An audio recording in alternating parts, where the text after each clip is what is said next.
నమస్తే భగవన్ దేవ దత్తాత్రేయ జగత్ప్రభో సర్వబాధా ప్రశమనం కురు శాంతిం ప్రయచ్చమి.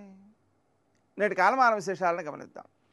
స్వస్తి శ్రీ చాంద్రమాన నందననామ సంవత్సరం, ఉత్తరాయణం, వసంత ఋతువు, వైశాఖ మాసం, కృష్ణపక్షం, గురువారం. సూర్యోదయం 5:49, సూర్యాస్తమయం 6:35. తిథి పంచమి సాయంకాలం 5:35 వరకు. నక్షత్రం పూర్వాషాఢ సాయంకాలం 6:25 వరకు.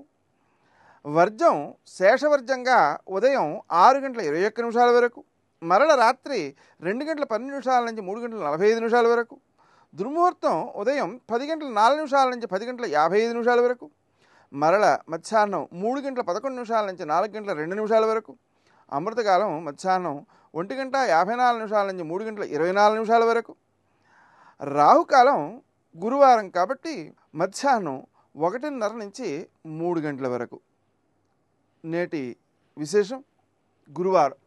దత్తాత్రేయుడు అంటే 3 శిరస్సులు గలవాడు.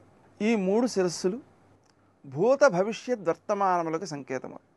ఎలా అంటే త్రిమూర్త్యాత్మకుడుగా చెబుతారు ఆ 3 శిరస్సులు. నేను అయితే బ్రహ్మ, విష్ణు, మహేశ్వరుడు. బ్రహ్మ భూతకాలానికి గుర్తు, ఎందుకని పుట్టించేయడం అయిపోయిందిగా, అందుకని.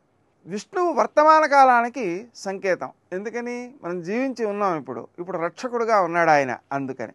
ఇక శివుడు భవిష్యత్ కాలానికి సంకేతం, ఎందుకని అంటే ఇంకా మరణించలేదు కదా, మరణాన్ని ఇచ్చేవాడు కదా ఆయన, అందుకని. అలా భూత భవిష్యత్ వర్తమానములకు సంకేతమైనటువంటి 3 శిరస్సులు కలిగి ఉన్నందువలన ప్రతి పనిని కూడా గతం యొక్క అనుభవాన్ని, వర్తమానముందలి పరిజ్ఞానాన్ని, భవిష్యత్తులో దీని పరిణామాన్ని ఆలోచించి పనిని చేసేటువంటి నేర్పును ఆ దత్తాత్రేయుడిస్తాడు. విశేషించి ఆయన ప్రతి ఘటనలోనూ కూడా ఏ జ్ఞానాన్ని మనం నేర్చుకోవాలి అనే ఆలోచననిస్తాడు.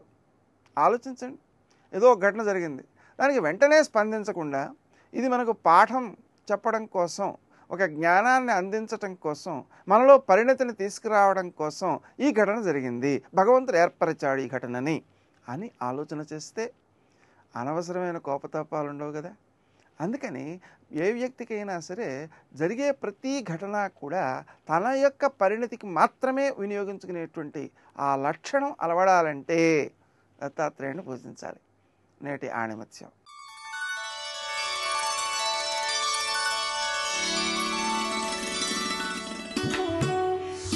చలమలో నీరు తీసిన కొద్దీ ఊరినట్టు మనిషిలో చదివిన కొద్దీ వివేకం పెరుగుతుంది.